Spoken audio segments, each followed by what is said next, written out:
오늘 함께 나눌 말씀의 제목은 영적인 예민함을 유지하는 법입니다. 어제 이 아합 왕이 하나님의 은혜로 이 아람 군대를 무찌르는 것을 보았습니다. 상황이나 조건은 너무나 불리했죠. 수적으로 굉장히 열세였음에도 불구하고 이 아합 왕의 군대가 이 아람 왕 베나닷의 군대를 무찔렀습니다. 전쟁을 승리로 이끌고 이후에 이 아람 왕 베나닷을 처리하지 않습니다. 오히려 그를 살려두게 되죠. 그리고 그와 평화 조약을 맺게 됩니다. 이유가 뭔가, 왜 이 아람 왕 베나닷을 살려두었는가 봤더니, 이 아합 왕이 이 아람 왕 베나닷을 뭐라고 부르냐면, 그는 내 형제다. 그는 내 형제, 이런 말을 해요. 어제 본문입니다마는 우리 32절 말씀을 한번 같이 읽겠습니다. 시작. 그들이 그들이 굵은 굵은 배로 배로 허리를 허리를 동이고 동이고 테두리를 테두리를 머리에 머리에 쓰고 쓰고 이스라엘의 이스라엘의 왕에게 왕에게 이르러 이르러 이르되, 이르되 왕의 왕의 종 종 베나다시 베나다시 청하기를 청하기를 내 내 생명을 생명을 살려 살려 주옵소서 주옵소서 하더이다. 하더이다. 아합이 아합이 이르되, 이르되 그가 그가 아직도 아직도 살아 살아있느냐 있느냐? 그는 그는 내 내 형제이니라. 형제이니라. 어쩌면 아합은 이 적국의 수장인 이 아람 왕 베나닷을 살려주고 자기 자신을 돌아볼 때 자기가 너무 마음에 드는 거예요. 내가 나처럼 인자한 사람이 어디 있을까?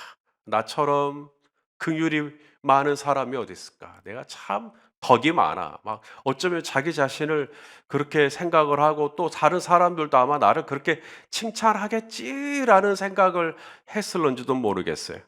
하지만 이 아합이 잘못한 것이 뭐냐면, 이 아람 왕 베나닷을 놓아주고 풀어주고 평화 조약을 맺기 이전에 하나님의 뜻을 여쭈었어야 했어요.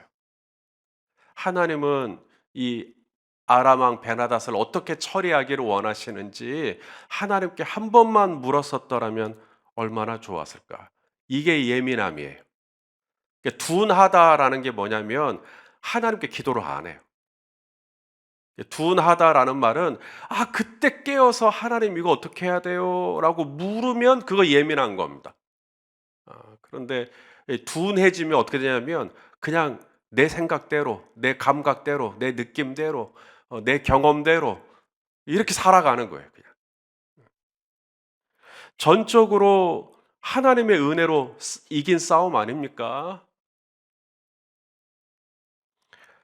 그렇다면 싸움의 마지막 결말까지 하나님께 진지하게 물었어야죠. 하나님, 어떻게 해야 됩니까? 하지만 아합은 그렇게 하지 않았어요. 자, 그랬기 때문에 오늘 하나님이 또 다른 선지자 한 명을 이 아합 왕에게 보냅니다. 어제 이 아람과의 전쟁을 예언했던 선지자도 무명의 선지자였는데, 또 다른 선지자가 오늘 본문에 나오죠.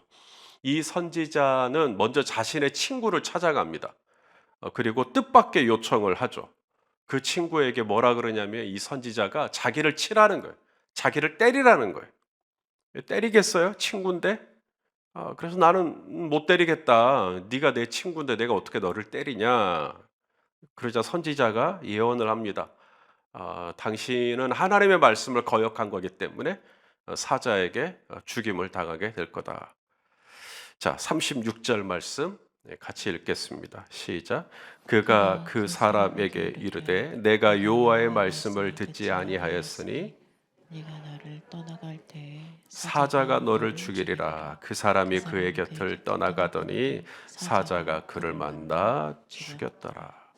아니, 친구니까 안 때린 건데 그렇다고 사자에게 물어뜯겨 죽어요? 우리 조정희 집사님은 친구라도 두드러 팰 수 있어요? 예, 친구인데, 친구니까 당연히 못 때리는 거고, 친구니까 당연히 그렇게 하는 건데, 아니, 나가서 사자에게 물려 죽어요. 이게 무슨 일일까요? 여러분, 이거 우연히 일어난 게 아닙니다. 지금 이 일이 일어난 건 아합과 아람 왕 베나닷 사이에 지금 일어난 일에 대한 하나님의 지금 비유의 언어예요, 지금. 아람 왕이 베나닷을 그는 내 형제다, 그는 내 친구다, 이 말 아닙니까? 우리가 친한 친구를 의형제 이러잖아요. 하나님은 하나님을 고작, 하나님은 야훼는 산의 신이다, 산의 신이다. 그래서 우리가 산에서 싸우니까 불리했던 거다. 평지에서 싸우면 우리가 유리하다. 하나님이 지금 그것 때문에 당신의 명예가 모욕을 당했다고 생각을 하는 것이고, 그래서 이 아람왕 군대를 이제 하나님이 무찔러 주신 것이고, 그런데 이스라엘 아합 왕이 지가 뭐라고 멋대로 이 아람 왕을 살려줘 버리고 또 평화 조약까지 맺어 버리는, 그는 내 친구다, 그는 내 형제다 는 이유로 치기를 싫어할 때 사자에게 삼키는 심판을 당한 것처럼 지금 이 베나닷을 그는 내 형제다라고 하면서 치기를 싫어했던, 심판하기를 싫어했던 이 아합 왕에 대해서 하나님이 이제 앞으로 심판을 하실 것에 대한, 사자에게 물어뜯기는 심판처럼 지금 그걸 지금 이야기하고 있는 겁니다. 자, 선지자는 또 다른 친구를 찾아가요. 동일하게 나를 쳐라. 그러자 또 다른 친구는 상하도록, 몸에서 피가 나도록 두드러 팼다. 몸에서 이제 피가 나는 겁니다. 그 상태로 이제 아합 왕에게 나아갑니다. 그리고는 자기가 방금 전쟁터에서 살아 돌아온 것처럼 이제 연기를 하는 거죠. 그래서 전쟁터에 나갔다가 무슨 일로 지금 왔는가? 자기가 이제 전쟁 중에 위에 있는 그 직속상관이 한 포로를 데리고 왔다는 거예요. 그리고 이 포로를 지켜라. 그래서 자기가 이제 그 포로를 지켜야 되는데 자기가 딴 데 일 보다가 이 포로가 탈영을 해버린 거예요. 나가버린 거예요. 탈출을 해버린 거죠. 그래갖고 이제 자기가 죽게 생겼다는 거예요. 그래서 이제 아합 왕에게 자비를 좀 베풀어 달라, 나 좀 살려 달라. 그런데 이 아합 왕이 뭐라 그러냐면 네가 잘못했네, 너 죽어라, 이렇게 나온다는 거. 자, 40절 말씀 한번 읽겠습니다. 시작. 종이 이리저리 이를 볼 동안에 그가 없어졌나이다. 이스라엘 왕이 그에게 이르되 내가 스스로 결정하였으니 그대로 당하여야 하리라. 예. 자, 아합 왕의 이제 두 번째 잘못입니다. 예, 첫 번째 잘못은 하나님께 묻지 않고 자기가 임의로 모든 걸 결정하고 하나님의 심판의 대상에 대해서 자기가 자비를 베풀어 버리는 거예요. 그다음 두 번째 아합의 잘못은 뭐냐면 이처럼 다른 사람의 잘못에 대해서는 영민하게 판단합니다. 당신이 잘못한 거다. 그러니까 당신이 그 죄값을 받아야 된다. 다른 사람의 잘못에 대해서는 굉장히 잘 파악을 하는데 지금 정작 이 이야기를 하는 모든 배경은 다 누구 얘기하는 거예요, 지금? 이 아합 왕 본인의 얘기거든요. 그런데 본인은 자신의 잘못을 전혀 깨닫지 못합니다. 지금 선지자가 말하고 있는 대상은 아합 왕 자신인데 아합이 그걸 못 알아들어요. 자신의 잘못은 깨닫지 못하고 남이 잘못한 것만 보고 저거 잘못했다 라고 이제 판단하고 비판하고 정죄하고, 예. 이걸 뭐라 그러냐면 남의 티는 잘 보면서 내게 있는 들보는 보지 못하는 자가당착을 하게 되는 것이죠. 어떻게 해도 깨닫지 못하는 거예요. 지금 선지자가 온몸을 흠씬 두들겨 맞고 와가지고 지금 당신도 이렇게 된다, 당신 좀 조심해야 된다, 지금 요 얘기를 좀 하고 싶은데 아합 왕이 도무지를 깨닫지 못하자 이제는 선지자가 직설화법으로 바꿔서 당신이 바로 그 사람이다. 하나님이 이 포로를 당신의 손에 넘겼는데 당신이 이 포로를 놓아준 거 아니냐, 아람 왕 이 베나닷을 놓아준 거 아니냐, 지금 이 얘기를 이제 직접적으로 하게 되죠. 자, 42절 말씀을 같이 읽겠습니다. 시작. 그가 왕께 아뢰되 여호와의 말씀이 내가 멸하기로 작정한 사람을 네 손으로 놓았은즉 네 목숨은 그의 목숨을 대신하고 네 백성은 그의 백성을 대신하리라 하셨나이다.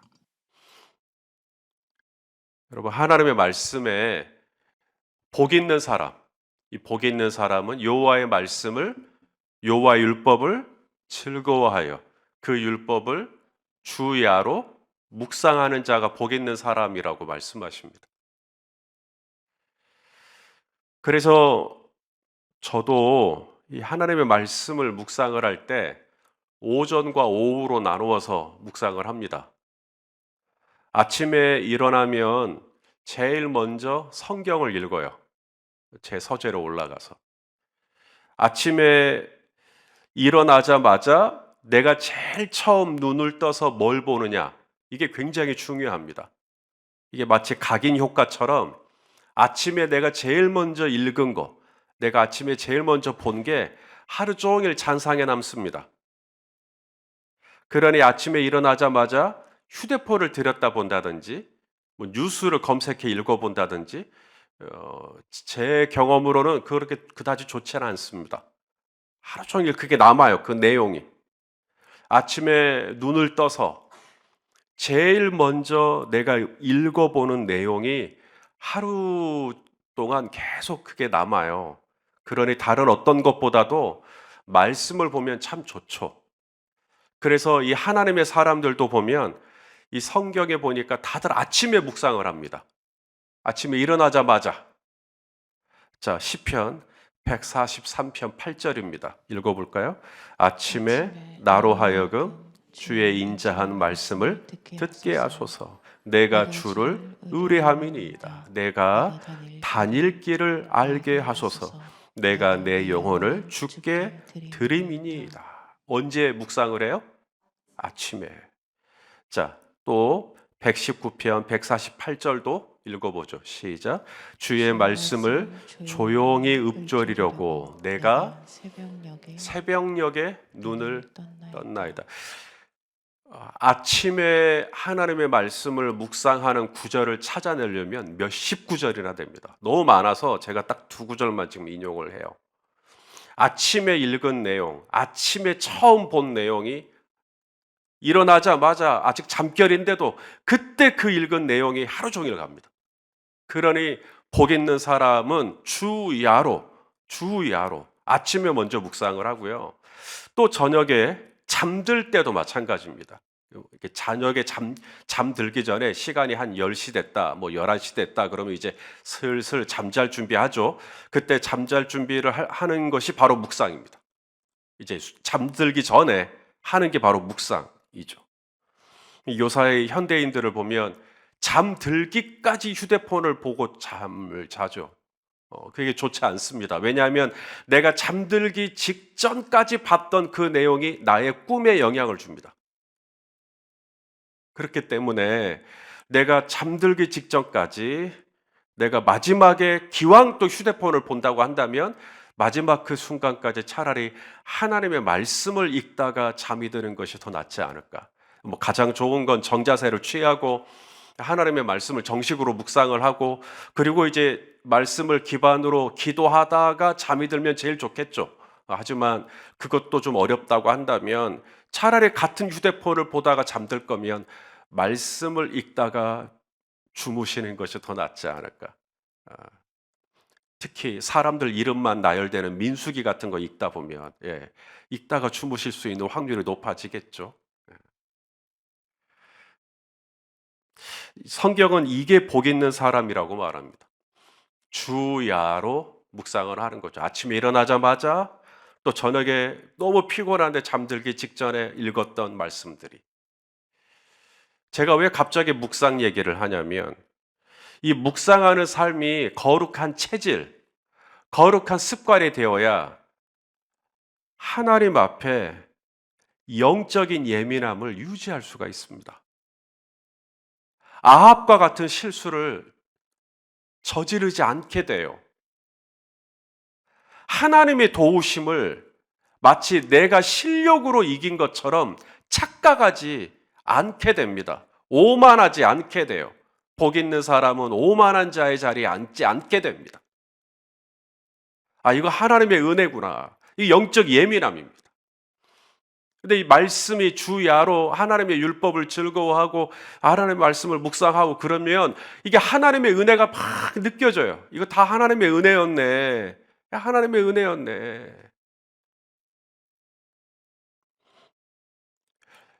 매 순간 하나님 이걸 어떡합니까? 하나님 이 아람왕 베나다시 지금 살아있다네요. 제가 마지막까지 이걸 진멸하기를 원하십니까? 아니면 제가 어떻게 자비를 베풀기를 원하십니까? 하나님께 한 번만 물어봤더라면. 근데 그런 예민함이 없는 거예요.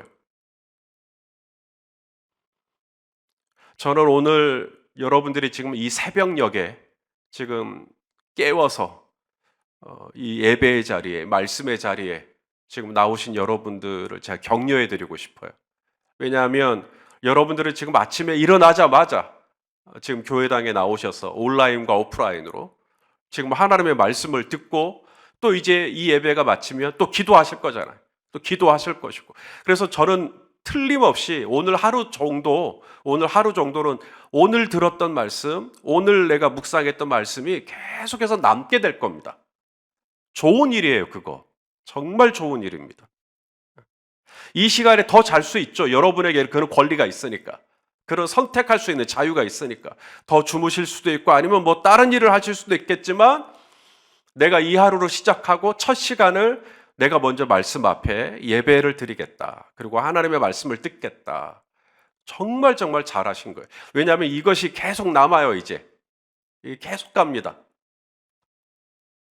그래서 영적인 예민함이 내 안에 장착이 되는 거예요. 그래서 이제는 큰 일이든 작은 일이든 딱 일어나면 하나님 이거 어떡합니까? 그게 예민함이에요. 사랑하시는 성도 여러분, 오늘 이 하루 하나님께 순간순간 물어보시고 하나님께 여쭈시고 하나님의 뜻은 무엇인지, 하나님의 생각은 어떤 것인지, 하나님은 내가 어떻게 하기를 원하시는지. 여러분, 하나님이 엄청 좋아하십니다. 그렇게 자꾸 하나님 물으면 하나님이 너무너무 좋아하셔요. 범사에 내 하나님을 인정하라. 그 말이 뭐냐면 큰 일이든 작은 일이든 하나님께 늘 여쭈라는 이야기예요. 우리 이사야 30장 이사야 30장 20 이건 여러분이 찾으셔야 될 것 같다. 구약 성경 이사야 30장 21절이요. 온라인으로 예배하신 분들도 이 말씀을 좀 찾아가지고 밑줄을 좀 긋고 외울 수 있으면 더 좋고 너무 귀한 말씀이어서 이사야 30장 21절 제가 PPT를 이 마지막 절은 준비를 못했네요. 자, 이사야 30장 21절 찾으셨으면 읽어볼까요? 시작. 너희가 오른쪽으로 치우치든지 왼쪽으로 치우치든지 네 뒤에서 말소리가 네 귀에 들려 이르기를 이것이 바른 길이니 너희는 이리로 가라 할 것이며. 무슨 말인지 아시겠어요? 하나님이 우리 뒤에서 말씀해 주신대요. 이리로 가거라, 저리로 가거라, 이렇게 말하거라, 아니면 저렇게 결정하거라. 우리 뒤에서 하나님이 이렇게 속삭여 주신대요. 그러면 이 소리를 들으려면 영적으로 예민해야 되겠죠? 근데 그 영적인 예민함은 바로 하나님의 말씀을 묵상하는 것으로 나옵니다. 하나님의 말씀을 묵상하고 내 영혼이 그 영적인 예민함을 갖게 되면 우리는 내로남불의 죄로부터 벗어날 수가 있어요. 내로남불이 뭐죠? 다른 사람이 잘못한 것에 대해서는 굉장히 엄격하게 지적을 해요. 그리고는 내가 잘못한 것은 몰라요. 아주 심각한 바리새인과 같은 죄죠. 말씀을 가까이 하고 또 그 말씀을 즐거이 묵상하는 삶을 살면서 정말 이 살아있고 운동력에 있는 이 하나님의 말씀이 내 혼과 내 영과 내 관절과 내 골수를 찔러야 되는데 이 하나님의 이 살아있고 운동력 있는 말씀으로 자꾸 남의 혼과 남의 영과 남의 관절과 남의 골수를 찔러 쪼개는 데 쓰려고 해요. 그런 죄로부터 이 아합이 지금 잘못한 게 그런 거잖아요. 자기를 찌르려고 하는 칼을 자꾸 딴 사람에게 돌려가지고 네가 잘못했네, 네가 그 죄값을 받아야 되겠다라고 하는, 이게 참 영적으로 어두워지니까 이렇게 되는 거예요. 영적으로 예민해지면 다 나를 향한 말씀으로 받습니다. 이것도 다 나에게 주시는 말씀이네. 이거 다 지금 나 들으라고 하신 말씀이네. 이렇게 들어요. 사랑하시는 성도 여러분, 이게 진짜 복 있는 사람이고 이것이 진정한 복 있는 삶인 것을 기억하고, 하나님의 말씀으로부터 오늘 이 하루 시작하셨으니까 이 하루 종일 내내 때마다 일마다 영적인 예민함을 딱 유지하고, 두 가지, 하나님께 순간순간 묻는 거예요. 그리고 두 번째, 다른 사람의 잘못을 지적하는 데만 예민해지는 게 아니라 내 영혼을 돌아보는 것에 예민해지는 거죠. 그런 영적인 예민한 감성을 가지고 이 하루도 승리하시기를 주님의 이름으로 축원합니다. 기도하시겠습니다. 하나님, 오늘 이 선지자의 친구가 사자에게 물어 뜯겨 죽임을 당합니다. 아합 왕이 잘못한 것이 이만큼 심각한 것인데 아합은 전혀 알지 못하고 있습니다. 하나님, 이 아합 왕의 이 아둔함이 혹여 나의 모습 속에 있지는 않은지 돌아봅니다. 오 아버지 하나님, 늘 이 하루 주여 원하오니 영적인 예민함을 유지할 수 있도록 인도하여 주시옵소서. 오늘 이 하루 말씀 가운데 또 기도 가운데 또 이렇게 예배하면서 시작하였사오니 우리 사랑하시는 우리 성도님들, 이 하루 내내 영적으로 예민하게 우리 하나님께 묻고 또 묻고, 그리고 다른 사람의 잘못에 대해서 손가락만 하고 지적만 하는 것이 아니라 언제든지 나도 잘못할 수 있음을 깨닫고 주 앞에서 두려워 떨 줄 아는 이 하루가 되게 하여 주옵소서. 예수님의 이름으로 기도하옵나이다. 아멘.